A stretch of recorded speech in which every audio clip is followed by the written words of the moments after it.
ठीक है स्टूडेंट, हम लास्ट क्लास में अरिथमेटिक प्रोग्रेशन, अरिथमेटिक सीरीज ये सारी बातें डिस्कस कर कर आ चुके हैं। आज हमारा जो मेन टॉपिक है वो है ज्योमेट्रिक प्रोग्रेशन। ज्योमेट्रिक प्रोग्रेशन में क्या होता है, ज्योमेट्रिक प्रोग्रेशन प्रोग्रेशन क्या होती है, सीक्वेंस क्या होता है, ये सारी बातें हम पहले डिस्कस कर कर आ चुके हैं। अब अरिथमेटिक की जगह नाम आ गया ज्योमेट्री। प्रोग्रेशन एक ऐसी नंबर्स की क्या होती है, सब्सिक्वेंट नंबर की सीरीज होती है जिसमें आपके एक के बाद एक नंबर एक के बाद एक नंबर आता चला जाता है। ठीक है, उसको आप सीक्वेंस कहते हैं, उसको आप प्रोग्रेशन कहते हैं। और अगर आप सीक्वेंस को सम कर लेते हैं तो आपके पास आ जाती है सीरीज। अरिथमेटिक प्रोग्रेशन में ये होता था कि अरिथमेटिक प्रोग्रेशन में आपके पास एक नंबर है, उसके बाद सेकंड टर्म जब आएगा तो आप उसमें एक कांस्टेंट टर्म को ऐड कर देंगे तो आप सेकंड टर्म पे चले जाएंगे। जो कांस्टेंट टर्म आपने पहली बार ऐड किया, आप अगर तीसरे नंबर पता करना चाहते हैं तो सेकंड टर्म के अंदर आप वही कांस्टेंट टर्म क्या कर दें, ऐड कर दें, तो आप थर्ड टर्म की तरफ चले जाएंगे एंड सो ऑन। अगर आप कांस्टेंट टर्म को ऐड करते चले जाएंगे तो आपको सब्सिक्वेंट नंबर्स क्या होते जाएंगे, पता होते चले जाएंगे। ये तो बात थी हमारी अरिथमेटिक प्रोग्रेशन की, लेकिन हमारा आज का टॉपिक है ज्योमेट्रिक प्रोग्रेशन में। इसमें और अरिथमेटिक प्रोग्रेशन में क्या फर्क है बेटा? अरिथमेटिक प्रोग्रेशन के अंदर हम लोग क्या करते थे, एक कांस्टेंट नंबर को ऐड करते थे प्रीवियस नंबर के अंदर। ज्योमेट्रिक प्रोग्रेशन के अंदर आप क्या करते हैं, एक कांस्टेंट नंबर को बजाय ऐड करने के मल्टीप्लाई कर देते हैं।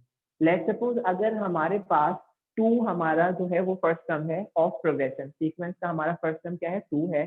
अगर हम चाहते हैं 2 के बाद वाला नंबर पता करना और हमें पता है कि 2 एक कांस्टेंट नंबर है जो हम क्या करते हैं, हर दफा मल्टीप्लाई करवाते हैं, तो हम जब 2 को दोबारा मल्टीप्लाई करवाएंगे 2 से तो हम अगले सब्सिक्वेंट टर्म 4 पे चले जाएंगे और 4 को मल्टीप्लाई बाय 2 करवाएंगे तो हम 4 टू 8 तीसरे टर्म पे चले जाएंगे।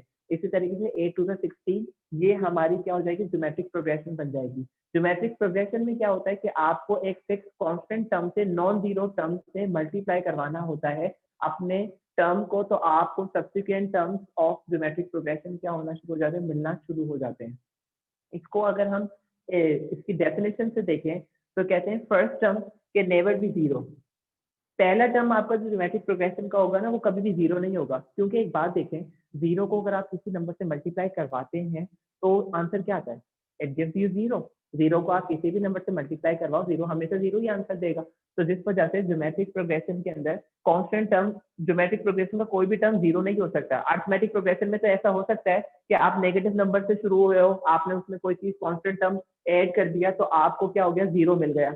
लेकिन ज्योमेट्रिक प्रोग्रेशन में आपको मल्टीप्लाई, अगर जीरो से किसी को मल्टीप्लाई करवाओगे, ना कॉमन रेशो जीरो हो सकता है, ना फर्स्ट टर्म जीरो हो सकता है, हत्ता कि इनफैक्ट कि आपका कोई भी टर्म हो आपकी प्रोग्रेशन का वो जीरो नहीं हो सकता, क्योंकि जीरो को अगर आप किसी टर्म से मल्टीप्लाई करवाओगे तो वो जीरो ही आंसर देगा। और कोई दो टर्म आपस में अगर मल्टीप्लाई होते भी हैं तो वो कभी भी आपको जीरो आंसर नहीं देंगे। जीरो अगर आंसर आता है तो वो आपकी ज्योमेट्रिक प्रोग्रेशन नहीं है, कोई भी टर्म ज्योमेट्रिक प्रोग्रेशन का जीरो नहीं हो सकता। इस बात को आपने क्या करना है, जहन में रखना है। अब नेक्स्ट टर्म, आपको पहला टर्म हमने कहा, जैसे हमारे पास अरिथमेटिक प्रोग्रेशन में पहला टर्म ए था, यहाँ पर भी हमारे पास फर्स्ट टर्म जो है वो ए ही है। ए आपका फर्स्ट टर्म है। अगर आप सेकंड टर्म पता करना चाहते हो तो आपको क्या करना है, next term is obtained by multiplying previous term with a constant number. आपको जो अगला टर्म मिलेगा, आपको वो अगला टर्म मिलेगा जब आप फर्स्ट टर्म को या पहले टर्म दूसरे टर्म को एक कांस्टेंट नंबर से मल्टीप्लाई करवा दोगे। लेट्स सपोज हम कहते हैं कि वो कांस्टेंट नंबर क्या है, आर है, जिसको हम कह रहे हैं कॉमन रेशो। वो कॉमन रेशो है आर, जिसको हम हर बार मल्टीप्लाई करवा देते हैं। पहला टर्म आपका ए था, सेकेंड टर्म आपका होगा जब आप ए को मल्टीप्लाई करवा दोगे कांस्टेंट टर्म से। थर्ड टर्म होगा आपके पास जब आप फर्स्ट टर्म को मल्टीप्लाई करवाओगे कांस्टेंट रेशो से, ठीक है, जो तो ये सेकंड टर्म बनेगा। मजीद आप इसको मल्टीप्लाई करवा दो आर से तो आपके पास क्या आ जाएगा, थर्ड टर्म आ जाएगा। इसका मतलब आपने क्या किया, थर्ड टर्म के लिए सेकंड टर्म जो था आपके पास उसको मल्टीप्लाई करवा दिया मजीद आर से। हम इसे ऐसे भी लिख सकते हैं T2 मल्टीप्लाई बाय आर, तो आपके पास प्रोग्रेशन का, ज्योमेट्रिक प्रोग्रेशन का तीसरा टर्म मिल गया। इसको हम ऐसे भी लिख सकते हैं, ये आपके पास सब्सिक्वेंट टर्म्स को पता करने का क्या है, फॉर्मूला है फॉर ज्योमेट्रिक सीक्वेंस और ज्योमेट्रिक प्रोग्रेशन। एक और बात दोबारा से सुन लें, fix non zero constant number होना चाहिए। ये जो आर है ना, कॉमन रेशो, जिसको हम कॉमन रेशो का नाम दे रहे हैं, कांस्टेंट टर्म जिसको हम ले रहे हैं, वो नॉन जीरो नंबर होना चाहिए। नॉन जीरो का मतलब कि अगर जीरो ले लेंगे तो फिर जीरो ही आंसर आएगा और इसका मतलब आपकी प्रोग्रेशन बन ही नहीं सकेगी। तो इस वजह से आपका जो आर होना, आर की वैल्यू जो हो वो हमेशा एक non zero fix constant term होगा, ठीक है। आर क्या है, आर कॉमन रेशो है, ए हमारा फिक्स फर्स्ट टर्म है, फर्स्ट टर्म ऑफ सीक्वेंस जो हमारे पास है उसका फर्स्ट टर्म, जैसे हम अर्थमेटिक में देखते थे यहाँ पर भी वही है। अर्थमेटिक के अंदर भी T1 बराबर होता था ए के, टर्म 1 ए के बराबर होता है, हम ए से भी प्रेजेंट करते हैं। टर्म 2 कैसे आएगा, देखो अर्थमेटिक प्रोग्रेशन में आप क्या करते थे, टर्म फर्स्ट के अंदर जो आपका डिफरेंस होता था, कॉमन डिफरेंस को आप ऐड कर देते तो सेकंड टर्म मिलता था।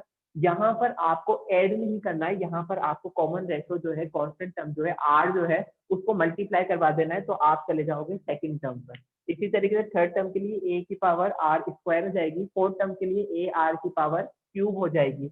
इसी तरीके से अगर आपको कोई टी एन पता करना है तो आप कोई सा भी टर्म पता कर सकते हो, उसके लिए फॉर्मूला है ए आर की पावर n-1। जो नंबर यहाँ पुट करोगे तो n में से 1 माइनस कर दो। देखो जैसे यहाँ पर T3 है, अगर हम T N is equal to A R की पावर n-1 में इसको चेंज करें तो क्या होगा, T3 n की जगह आपने 3 पुट किया, यहाँ देखिए यहाँ पर भी n है, n की जगह हमने 3 पुट किया, -1 कर दिया, 3 - 1 पावर आ गई 2, तो इसका मतलब A R square is equal to T3। ये आपके पास क्या है, ज्योमेट्रिक प्रोग्रेशन का फॉर्मूला है। और ज्योमेट्रिक प्रोग्रेशन होती है कि जिसमें आप हर सब्सिक्वेंट टर्म कैसे पता करते हैं, हर सब्सिक्वेंट टर्म के लिए आप पहले जो आपके पास टर्म होता है उसको आप मल्टीप्लाई कर देते हो एक कॉमन रेशो से। कॉमन रेशो कैसे मिलेगा, अच्छा कॉमन डिफरेंस हमें कैसे मिलता था, डी हमें कैसे मिलता था, हमें डी मिलता था जब हम T2 में से T1 को माइनस कर देते थे तो भी हमें डी मिल जाता था। अगर हम T3 में से T2 को माइनस कर देते थे तो भी हमें डी मिल जाता था।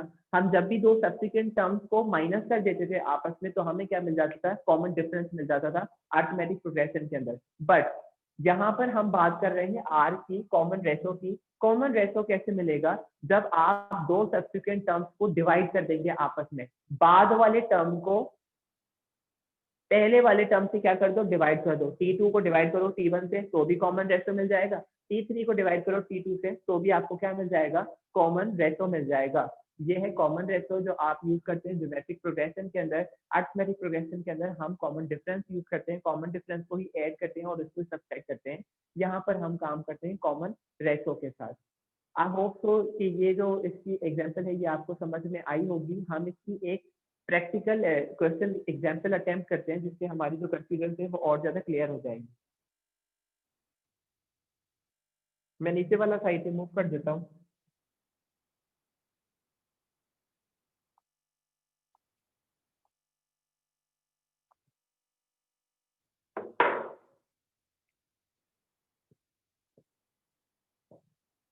लेट्स सपोज हमें कहता है कि 2, 4, 8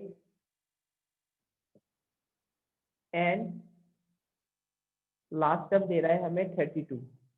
ये सब क्या है, आर इन ज्योमेट्रिक प्रोग्रेशन। ये सब क्या है, ये एक ज्योमेट्रिक प्रोग्रेशन हमें बनाकर दे रहा है। हमसे पूछ लेता है फाइंड इट्स फोर्थ टर्म, चौथा टर्म बता दो और इसका कॉमन रेशो बता दो। क्वेश्चन पूछ रहा है आपसे find its fourth term and common ratio, दो बातें बता दो। ठीक है, आपने कहा पहला टर्म तो हमें पता है ए है, सेकंड टर्म 4 है, थर्ड टर्म 8 है, फोर्थ टर्म हमें नहीं पता। क्वेश्चन हमसे पूछना चाह रहा है, आखिर में एक और टर्म भी दे रहा है, कह रहा है 32 क्या है, इसका लास्ट टर्म है। कॉमन रेशो के लिए हमने कहा आर बराबर होता है कॉमन रेशो जब आप T2 को डिवाइड कर देते हो T1 से। ऐसा ही है, T2 को T1 से डिवाइड कर दो या T3 को T2 से डिवाइड कर दो, बात एक ही आंसर आना है। T2 आपके पास है 4, 4 डिवाइडेड बाई 2 या फिर आप 8/4 कर दो। यहाँ भी आपको 2 आंसर मिलेगा, यहाँ भी आपको 2 आंसर मिलेगा। ये 2 आंसर दोनों जगह पे मिलने का मकसद ये है कि ये वाकई ही एक ज्योमेट्रिक प्रोग्रेशन है, जब भी ये जो दोनों रेशो है ये सेम आ रहे हैं, सिमिलर आ रहे हैं। आपने कहा कि भाई आर की वैल्यू तो हमने पता कर ली, आर तो है बराबर इसके अंदर 2 के, कॉमन रेशो जो है यहाँ पर 2 के बराबर है। हमें वो क्या पता करवा रहा है, हमें पता करवा रहा है फोर्थ टर्म। तो हमने कहा टी एन का फॉर्मूला है T N is equal to A R की पावर n-1। ठीक है, टी एन, एन की जगह कौन सा टर्म 4 पता कर रहे हो, आपने एन के बदले रखा 4 is equal to first term क्या है हमारे पास, ए तो 2 गिवन है, 2 मल्टीप्लाई बाय कॉमन रेशो भी आपके पास 2 ही आया है, मल्टीप्लाई बाय 2 पावर 4 - 1 4 माइनस 1। बेटा 4 माइनस 1 पावर करेंगे तो हमारे पास आएगी पावर 3। जब आप 2 की पावर 3 लोगे तो क्या आंसर आता है? 2 2 जा 4, 4 2 जा 8। इसका मतलब ये हो जाएगा 2 मल्टीप्लाई बाय 8। T4 का आंसर आएगा जब आप 2 को मल्टीप्लाई करोगे 8 से, तो ये आ जाएगा आपको 16 आंसर। बेटा ये ज्योमेट्रिक प्रोग्रेशन का एक सिंपल एग्जांपल है, कैसे हमने कॉमन रेशियो पता किया और कैसे हमें कोई सा भी टर्म दे दिया जाए प्रोग्रेशन के अंदर, तो हम वो टर्म भी क्या कर सकते हैं, इजीली बता सकते हैं। ये तो है सिंपल सिचुएशन, सिंपल क्वेश्चन, एक एग्जांपल। अब इसकी कॉम्प्लेक्सिटी की तरफ अब हम आगे चलते हैं, फिर उसको डिस्कस करते हैं, कुछ इसके एग्जांपल क्वेश्चन लेते हैं।